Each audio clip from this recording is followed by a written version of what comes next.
একবার পিসিআরকে বলবো আপনার সাথে একবার সংযোগ ঠিক করার জন্য। আমি তারই মাঝে একবার আমি নন্দিনীদির কাছে যেতে চাই। নন্দিনীদি, বারবার অভিযোগ ওঠে এই বাংলাতে, এবং এটা বিরোধীরাই বলেন, এটা এরকম নয় পুলিশ তো পুলিশের কাজ করবে, কিন্তু পুলিশ আসলে কি পুলিশের কাজ করছে?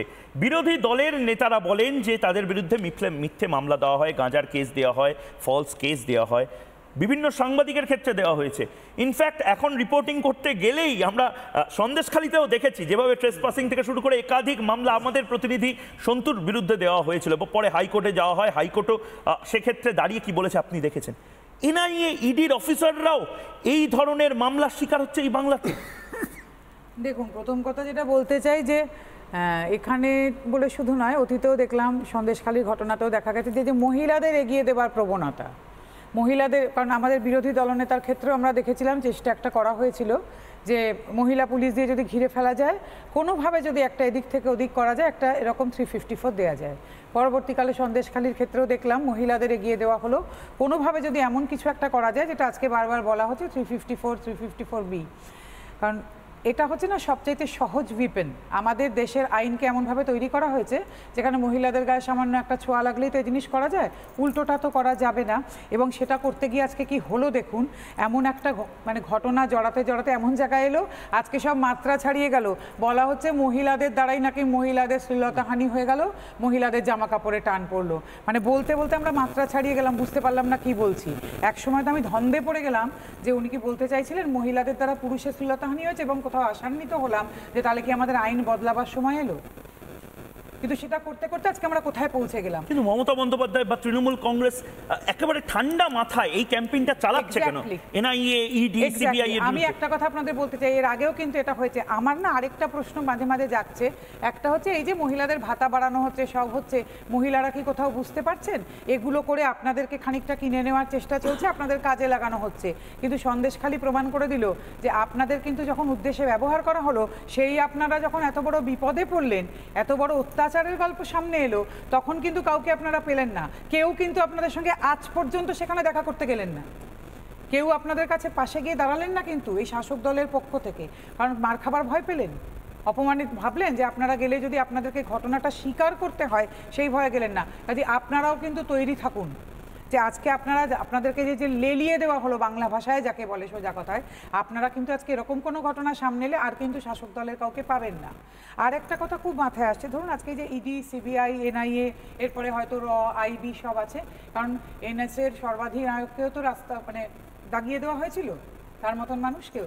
তো আমার একটা কথা না খুব মনে হয় যে এরপরে কি এটাও একটা বড় প্ল্যান যে এর ফলে দুর্নীতি দমনে আর কেউ আসবেন না। মানে ক্রমশ ওনাদেরও তো মনে হতে পারে যে এরপর আমরা যাব না, কখনো তো ওনারাও বিদ্রোহ করতে পারেন যে পশ্চিমবঙ্গে এরকম করতে গেলেই মারধর খেতে হচ্ছে, এরকম শ্লীলতাহানির কেস আসছে, এরকম আমরা যাব না। মানে যারা এর মধ্যে পুরুষ আছেন তারা বলেন আমরা করবো না, কারণ মেয়েরা তো সবসময় গিয়ে এই লড়াইটা করতে পারবেন না, তারা দুর্নীতি দমনে আসতে চাইলেন না। তাহলে কি এটা দুষ্কৃতীদের মুক্তাঞ্চল বানানোর চেষ্টা চলছে? যে বারে বারে যদি আমরা এটা করতে চাই, তখন ওনারা নিশ্চয়ই এখানে এগোতে চাইবেন না, বলবেন না আমরা এই ধরনের জিনিসে যাব না, আমাদের এটা করতে গেলে লাইফ রিস্ক হতে পারে, সম্মানের রিস্ক হতে পারে, প্লিজ আমাদের এটা থেকে সরিয়ে রাখুন। বারে বারে কি ওনারা মনে করছেন যে ধৈর্যের বাঁধ ভাঙবে, ওনারা এই কাজটা করতে আসবেন না? উল্টে সন্দেশখালির প্রসঙ্গে রাজ্যের মুখ্যমন্ত্রী হেমন্তাবাদ সভাতে বলেছেন জমি জমা সংক্রান্ত কোনো সমস্যা ছিল, আমরা ওটা মিটিয়ে দিয়েছি কয়েকজনকে অ্যারেস্ট করে। অর্থাৎ মহিলাদের ওপর অত্যাচারের ইস্যুটাকেও উনি সাইডলাইনের বাইরে বার করে দিয়েছেন। আমার যেটা মনে হয় ব্যক্তিগতভাবে, সেই কারণেই কিন্তু ওনারা কেউ ওখানে যাননি, গেলে সেটাকে মান্যতা দেওয়া হতো, সেই কারণে কিন্তু ওনারা কেউ ওখানে।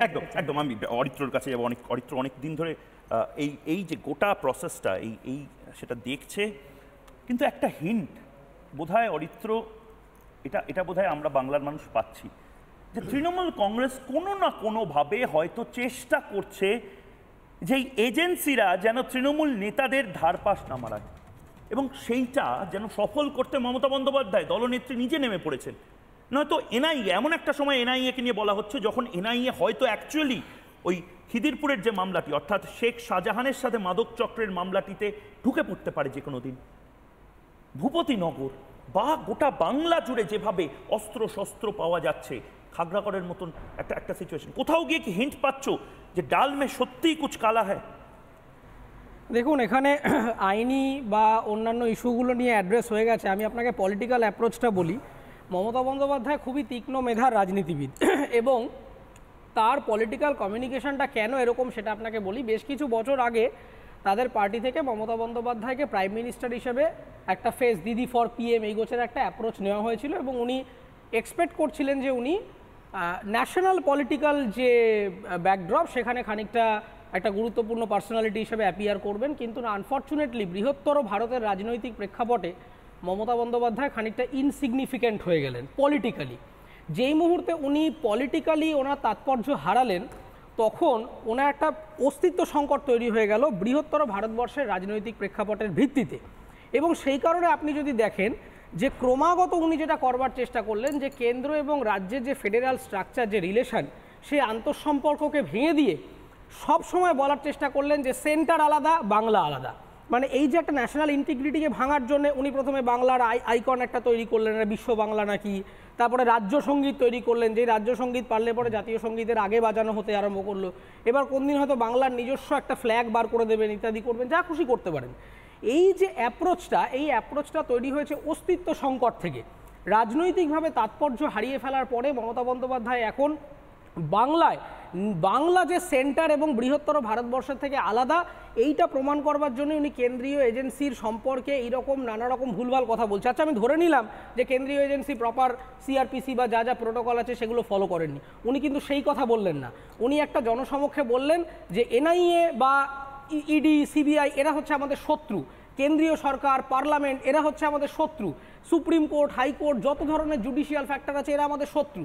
ফলে সমস্ত জায়গা থেকে এন্টায়ার ফোকাস পয়েন্টটা নিয়ে চলে আসা হচ্ছে রাজ্যের প্রশাসনের ওপর। মানুষকে বলা হচ্ছে কেন্দ্রীয় সরকার পার্লামেন্ট দেশের সর্বোত্তম যে ইন্টিগ্রাল স্ট্রাকচার সেটা তোমার পক্ষে নয়, তুমি আমার কথা শোনো, আমার প্রশাসনের কথা শোনো। তার কারণ যখনই ওনার প্রশাসনের কথা আমি শুনতে আরম্ভ করব তখনই আমি ভালনারেবিলিটির কাছে এক্সপোজ হয়ে যাব, তখন ওনার নেতাকে কে প্রশ্ন করবে? ওনার এই যে শিক্ষা দুর্নীতি, স্বাস্থ্য দুর্নীতি, এইগুলো আপনি ভাববেন যে কেন আমি সেন্ট্রাল গভর্নমেন্টকে বলতে যাব?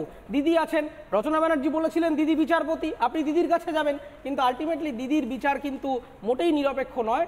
দিদির এই বিচারপতি সাজার পেছনে যে বৃহত্তর রাজনৈতিক অ্যাপ্রোচ সেটা এক লাইনে বলতে গেলে বৃহত্তর ভারতবর্ষের সার্বভৌমত্ব বা ইন্টিগ্রিটি থেকে এন্টায়ার ফোকাস পয়েন্টটাকে দিদি এবং দিদির প্রশাসনিক সৎ, বাকি এন্টায়ার জুডিশিয়াল অ্যাডমিনিস্ট্রেটিভ সমস্ত কিছু ফেল। ফলে তুমি আমার কাছে এসো, আমার কথা শোনো, আমার পুলিশই সব জানে। দীপাঞ্জন দা অনেকক্ষণ থেকে হাত তোলার চেষ্টা করছেন, শেষ বক্তা হিসেবে দীপাঞ্জন চক্রবর্তী প্লিজ। আমার একটা রিপ্লাই দাও। আচ্ছা বলুন আচ্ছা বলুন ময়ূক, আমি একটু ডিফার করছি অরিত্রর কথার সঙ্গে। এটা শুধু রাজনৈতিক তাৎপর্যতা হারিয়েছেন সেটা নয়, যেটা আমি বারবার বলেছিলাম, বাংলার প্রতি কটা দুর্নীতি কিন্তু সম্পৃক্ত, একটার সঙ্গে আরেকটা জড়িয়ে। এই সিমির ইমরান থেকে শুরু করে খাগড়াগড় নিয়ে কুৎসা, শাহজাহানকে প্রোটেক্ট করা, ভূপতিনগর, মমিনপুর, রিসরা, শ্রীরামপুরের দাঙ্গাকে প্রোটেক্ট করা, এনআরসিসি এর হাজার হাজার কোটি টাকার সম্পত্তি নষ্ট হয়ে যাওয়ার পর চুপ করে থাকা, এগুলো একটা সম্পৃক্ত। কারণ আসল জিনিসটা হচ্ছে দুর্নীতি। এই যে বাংলা থেকে হাজার হাজার কোটি টাকা এই সন্ত্রাসবাদী ড্রাগ মাফিয়াদের হাওলা থ্রু বিদেশে চলে গেছে, এখন এরা রিটার্ন চাইছে এই সন্ত্রাসবাদী গ্রুপগুলো। এবং তার জন্য, এবং আমার এটাই আশঙ্কা, রিপ্লাই দিয়ে নি নালে সময়টা চলে যাবে। হ্যাঁ না না না ঠিক আছে, সময়টা নিন একটু, সেটা তো নিতে হবে, কারণ মানুষ তো জানছে আইনের ব্যাপারে। আপনি সিআরপিসি নিয়ে বলছেন, এনআইএ শুনুন, এবারে যদি এনআইএ এর ক্রেডিবিলিটি নিয়ে আলোচনা করতে হয়, আমরা এটা কখনোই বলতে পারবো না যে কোন particular agency is beyond the doubt or beyond in a question, যেখানে তাদের ইন্টিগ্রিটি প্রশ্ন করা যাবে না। তাহলে কাশ্মীরে 1990 পর থেকে আর্মি কমিটির অনেক রেপ হয়েছে, যেটা ইউনাইটেড নেশন বহুবার বলেছে। এই জায়গাতে আমার সময় শেষ এবং বিতর্ক এখানেই শেষ করতে হবে। আর কিছুক্ষণের মধ্যেই রাজভবনে পৌঁছবেন অভিষেক বন্দ্যোপাধ্যায়। কি কারণে গোটা বাংলা সেদিকেও নজর রাখবে, এবং নজর রাখবে খড়গ্রামে যে ভয়ঙ্কর ঘটনা ঘটেছে। একটা ছোট্ট বিরতির পর ফিরে আসছি অন্যান্য খবরে।